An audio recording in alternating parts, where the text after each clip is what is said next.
Dear students, अस्सलाम वालेकुम। आज हम पढ़ेंगे लेक्चर नंबर 21 की तरफ। लेक्चर नंबर 21 चैप्टर नंबर 4 ही है। लास्ट लेक्चर में हमने टॉर्क के बारे में सीखा कि turning effect of force is called torque. उसमें फोर्स थी और मोमेंट आर्म था, तो आज हम वो भी देखेंगे कि मोमेंट आर्म क्या होता है। उसके बाद जो फोर्स लगती है, line of action of force. Line of action of force, देखिए जिस लाइन में फोर्स लगेगी, जिस लाइन में फोर्स एक्ट करेगी, वो होगी line of action of force. तो इसलिए देखिए, the line along which the force acts is called line of action of force. देखिए, अब अगर हम फोर्स लगाएंगे इस लाइन में, इस डायरेक्शन में, तो ये होगी line of action of force. वो लाइन जिसके अलोंग फोर्स लगती है, वो लाइन जिसकी तरफ फोर्स लगती है, वो लाइन जिसके अलोंग फोर्स एक्ट करती है, वो होती है line of action of force. तो the line along which force acts is called line of action of force. जिस लाइन में फोर्स लगेगी वही line of action of force होगी। Very simple. उसके बाद देखिएगा, अगर मैं यहां पे एक नट बनाऊं कि ये देखिएगा जी, एक नट बना हुआ है और इस नट को हम इसके ऊपर स्पैनर लगाते हैं। स्पैनर लगाएं, या मेरी ड्राइंग इतनी अच्छी नहीं है, स्पैनर लगाएं या रेंच लगाएं या पाना लगाएं, या हम अपनी सादा जुबान में उसको चाबी भी कहते हैं, वो यहां पे लगाएं और नट खोलने की कोशिश करें। या नट टाइट करेंगे या नट को लूज करेंगे। नट, तो अब देखिएगा यहां पे कि ये है हमारे पास, हम इसे खोलना चाहते हैं या टाइट करना चाहते हैं, तो मुझे जो फोर्स लगानी पड़ेगी वो इधर लगानी पड़ेगी। यानी अगर मैं इसे टाइट करना चाहता हूं तो मैं यहां से पकड़ के ऐसे घुमाऊंगा ताकि नट टाइट हो या लूज हो। ऐसे ही करना पड़ेगा ना हमें, तो ये करना पड़ेगा। अब फोर्स तो मुझे इस लाइन में लगानी पड़ेगी। इस लाइन में मैं फोर्स लगा रहा हूं, इस लाइन में। तो जिस लाइन में हम फोर्स लगाएंगे वो line of action of force होगी। The line along which force acts is called line of action of force। उसके बाद देखिएगा जी, नेक्स्ट मोमेंट आर्म क्या होता है। देखिए, हमने टार्क का फार्मूला पढ़ा था, tau equal to F multiplied by L. L जो है ये लेंथ है, यानी मोमेंट आर्म है, डिस्टेंस है।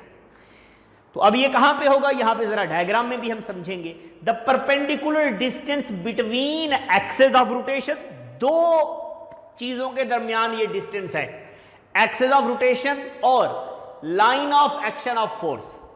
देखिए, line of action of force क्या है, ये है line of action of force, ये है line of action of force, ये है।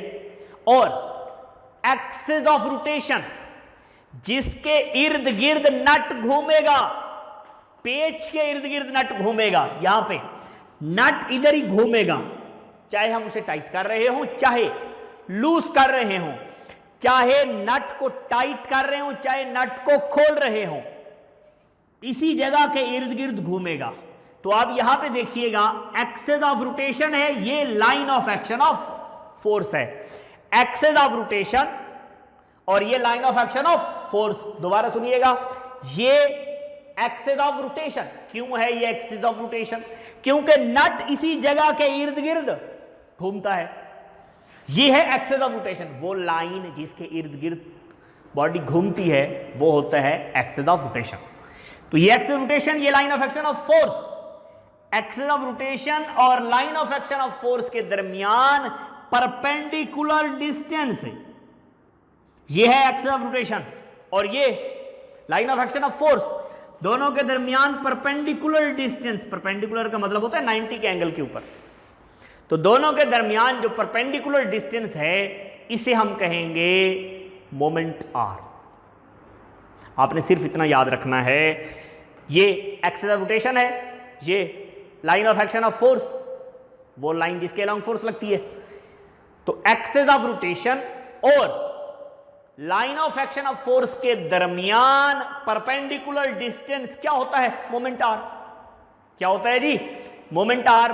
तो और वो जो डिस्टेंस है वो कौन सा डिस्टेंस है? परपेंडिकुलर डिस्टेंस है। परपेंडिकुलर कैसे है जी? मैंने यहां पे एंगल आपको दिखा दिया है, ये 90 का एंगल बन रहा है यहां पे, यहां भी 90 का एंगल। आगे चल के मैथमेटिक्स में भी आप सीखेंगे कि 90 के एंगल कैसे बनाए जाते हैं। तो ये 90 का एंगल है, इधर 90 का एंगल हो तो परपेंडिकुलर होता है लाइन। अगर दो लाइंस के दरमियान एंगल 90 हो तो वो लाइन परपेंडिकुलर होती है। तो यहां पे देखिएगा जी, एक्सिस रोटेशन और line of action of force के दरमियान परपेंडिकुलर डिस्टेंस क्या कहलाता है? Moment arm. देखिएगा, द परपेंडिकुलर डिस्टेंस, ये वाला perpendicular distance between axis of rotation and line of action of force is called moment arm. The perpendicular distance between axis of rotation and line of action of force is called moment r. It is denoted by L.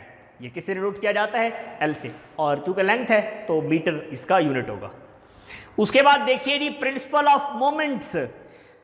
Moments कहें हमारी मर्जी या torques कहें हमारी मर्जी। अब torque क्या होता है जी? टार्क का मतलब है फोर्स का टर्निंग इफेक्ट। कोई चीज घुमा रही है, फोर्स घुमा रही है, तो अब घुमाया दोनों तरफ जा सकता है किसी भी चीज को। जैसे जब आप दरवाजा खोलते हैं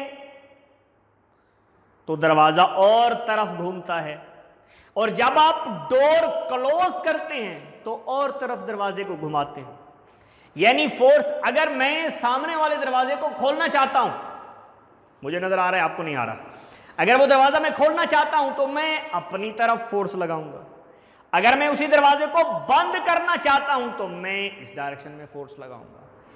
पहले इधर फोर्स थी, अब इधर फोर्स है। फोर्स एक वेक्टर क्वांटिटी है, याद रखिए। अगर फोर्स एक वेक्टर क्वांटिटी है तो टार्क भी एक वेक्टर क्वांटिटी है जिसकी डायरेक्शन होगी। ठीक है।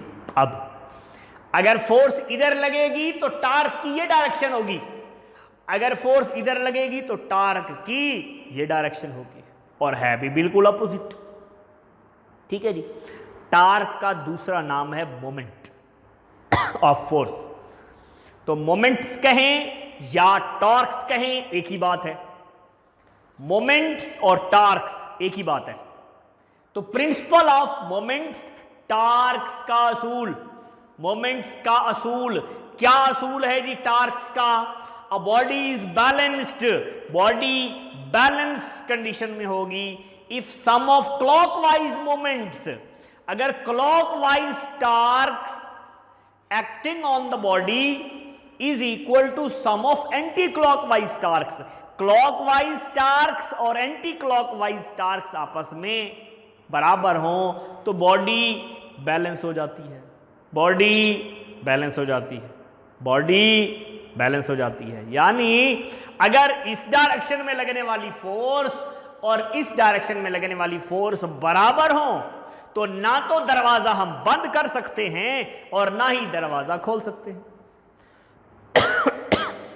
बिल्कुल इसी तरह के ये एक मार्कर है, मैं अपनी जानिब खींचता हूं और दूसरा बंदा अपनी जानिब खींचता है, तो फोर्सेस अपोजिट और इक्वल हो, ना तो मैं इसे अपनी जानिब खींच पाऊंगा और ना सामने वाला बंदा इसको अपनी जानिब खींच पाएगा। यानी ये मूव नहीं करेगा, बैलेंस फॉर्म में होगा। तो इधर एक्ट करने वाला टॉर्क और इधर एक्ट करने वाला टॉर्क अगर बराबर हो,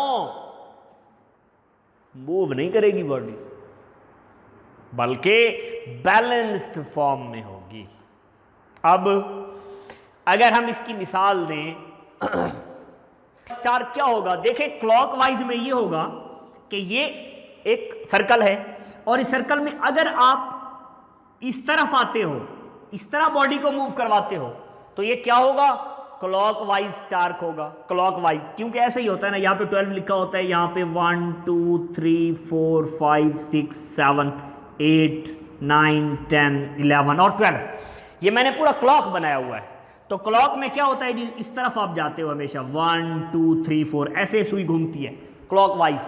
तो अगर आप दाएं तरफ एक चीज को घुमा रहे हो तो ये क्लॉकवाइज टार्क होगा, और अगर आप उल्टा घुमा रहे हो बाएं तरफ तो ये क्या होगा, अगर आप इधर घुमा रहे हो तो फिर ये एंटी क्लॉकवाइज टार्क होगा। तो अगर इधर घुमाने वाली फोर्स और इधर घुमाने वाली फोर्स बराबर हो तो ये बॉडी बैलेंस में होगी, मूव नहीं करेगी। तो यहां पे आप देखिएगा जी कि यहां पे देखिएगा, a body is balanced if sum of clockwise moments acting on the body is equal to sum of anti-clockwise moments. Clockwise और anti-clockwise moments अगर बराबर हों तो बॉडी बैलेंस्ड फॉर्म में होती है। ये है प्रिंसिपल ऑफ मोमेंट्स। तो ये 3 डेफिनेशंस ये हैं, ये आपने याद भी करनी है और नोटबुक पे लिखनी भी है। Thank you so much.